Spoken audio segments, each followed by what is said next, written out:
Introducing Xiaomi's latest flagship smartphone. Actually, it's not that new. They released this phone in China back in 14th of December 2022, and it took them more than 2 months to bring it to other markets. And I can assure you that there are a lot of things that happened within those 2 months. That aside, we now have the Xiaomi 13 with us. I do not have the Pro variant with me, but that's a topic for another day. And after using this phone for about a week or so, here are my thoughts about it. Let's start with the design of the phone. The Xiaomi 13 is rather tiny, and I think it is still within the range of small flagship smartphones, and there are a few colors to choose from, but the one that we have here is in the Flora green color. But it is also available in the ever classical black and white colors too.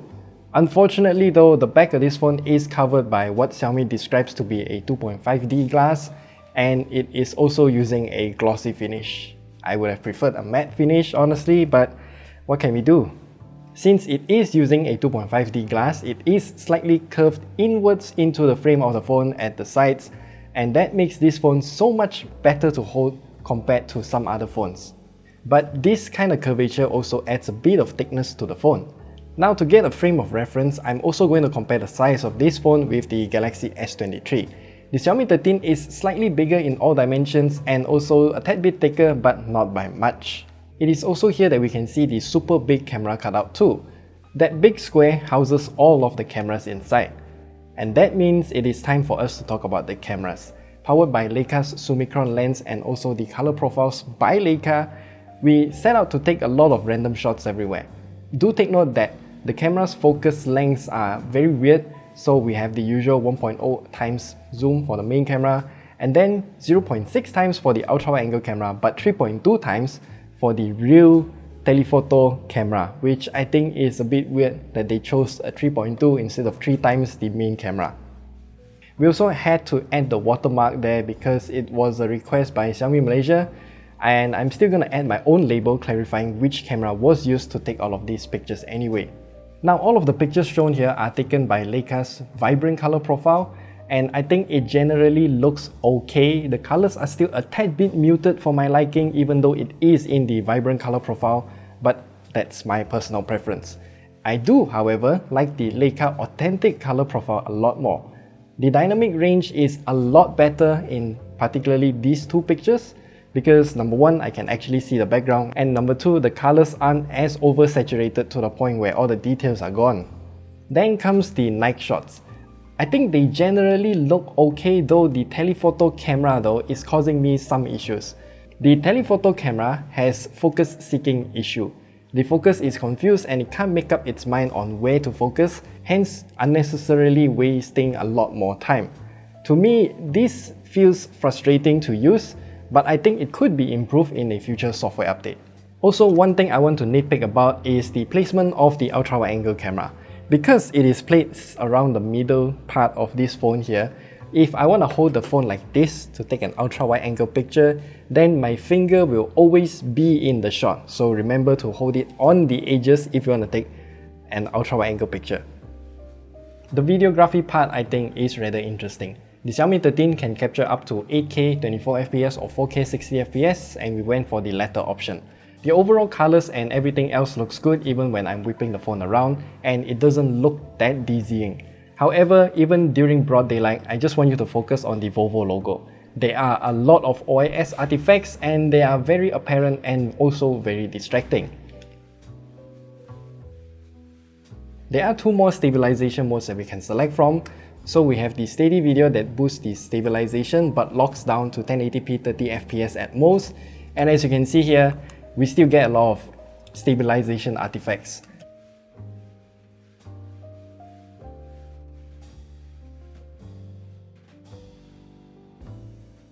And then the last one is the Steady Video Pro that uses the ultra-wide angle camera and crops in and then stabilizes the video via software. However, I'm really not a fan of this since it downgrades the video quality by quite a lot. As you can see in this scene here, it is very noisy. But yeah, the stabilization artifacts are still very apparent. Then the performance. The Xiaomi 13 is obviously gonna be packed with the latest Snapdragon 8 Gen 2 chipset, and it's performing very well. Testing Genshin Impact with the highest graphical settings, it is always about 60 FPS, and I'm impressed by how well this phone managed to sustain the performance. I thoroughly enjoyed my time playing the game on this phone, honestly, and the temperature is also kept under control as well.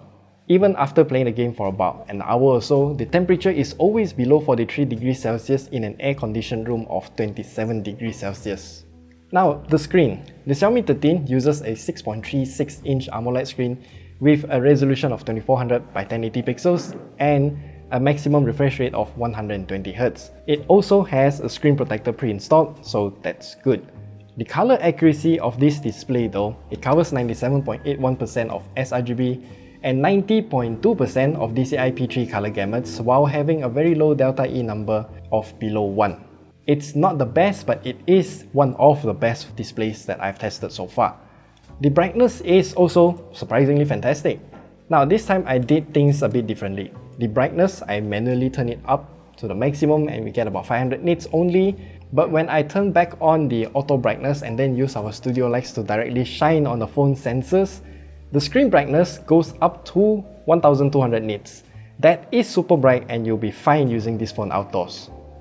In the document that Xiaomi sent us, it did state that the Xiaomi 13 Pro supports 1920Hz of PWM dimming, but the Xiaomi 13, this small one, has DC dimming.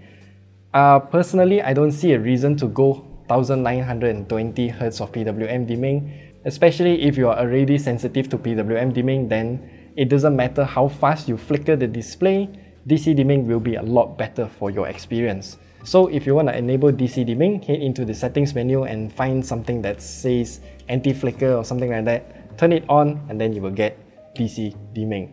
One more thing that I want to nitpick here is the location of the under-display fingerprint scanner. I think it is placed way too low and it is just not ergonomic to use. For the battery life test, this is very simple. We use the PC Mark test, locked at 100 nits of brightness, as usual, and the Xiaomi 13 with its 4500 mAh battery can last about 13.5 hours. Personally, I expected more, but this is the result that we get. As for the charging time, Xiaomi did highlight to us that the Xiaomi 13 series is equipped with a proprietary Xiaomi Surge chipset for fast charging and battery management, which they also claim to bring more accurate battery life calculation, improve safety, and can also help to delay the battery's aging time. That is something that we do not have the time to test because it is very long term. So using the included 67-watt charger, our battery life test takes about 45 minutes to charge from 15% to completion, and this graph is also rather interesting. We can see that the initial charging speed for the phone is very high, hence the sudden increase in temperature. Then upon reaching to about 25% charge, the charging speed slows down and the temperature rises at a much slower pace, and then it hovers around 40 degrees Celsius for a very long time, and then eventually settling down when the charging is complete. We then repeated the same charging test using our Ugreen 100 watts GAN charger, and unfortunately, Xiaomi is still using a proprietary charging standard and does not support USB PD standards, so the most that we can get out of that charger is about 22 watts as far as I can see from my wattmeter cable. And I mean, Xiaomi themselves have already stated that this is using a proprietary Surge chipset to control the battery charging and battery health, so no surprises there, I guess. By the way, I don't know why there's a spike in the temperature at around 90% battery mark.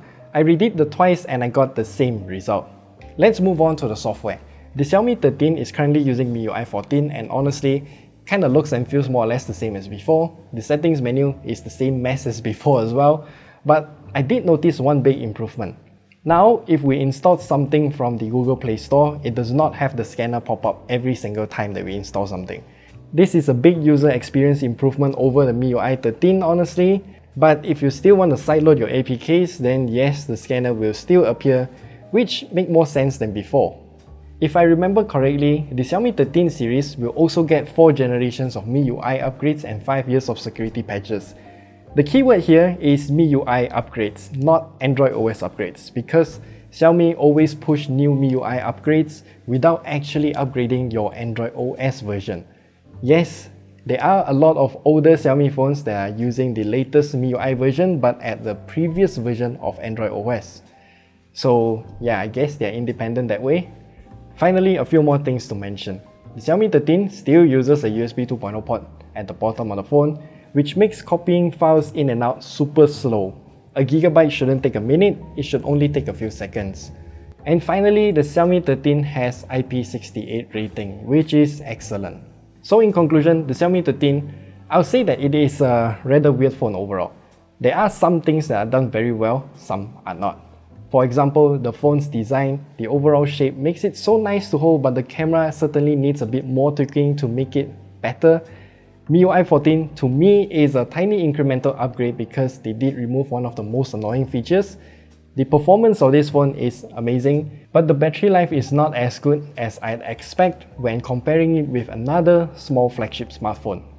So it all boils down to the price, which is something that I do not have at the time of this recording. However, that doesn't matter. We'll take a look at the prices of other phones instead. The closest competitor to the Xiaomi 13 is going to be the OnePlus 11. That phone is very well made and it has the same core specs, and the OnePlus 11 also has a fantastic camera system powered by Hasselblad. Another alternative within the same price range as the OnePlus 11 is actually the Vivo X90. We reviewed that phone not too long ago, and I've said in that review that the X90 is a fantastic phone, has great cameras, powered by Zeiss, and it is also using the MediaTek's latest Dimensity 9200 chipset, and that phone offers an exceptionally good battery life. To me, I think that the Xiaomi 13 has to be priced lower than both the OnePlus 11 and the Vivo X90 to be appealing. But if you want yet another small phone, the next competitor is actually the Samsung Galaxy S23. It's smaller than the Xiaomi 13, has a very similar battery life, and the S23's camera is also fantastic even without any collaborations with any camera manufacturers. So I'll leave all of my final comments with the official retail price down in the description or in the comment section below when I have it, so check that out too. So that's it, that's all we have to share with you about the Xiaomi 13. Do let me know your thoughts as well about this phone and if you're gonna buy it or not. So yeah, if you have any questions, do let me know down in the comment section below. We'll see you guys in the next one. Maybe the Pro, maybe not, I don't know.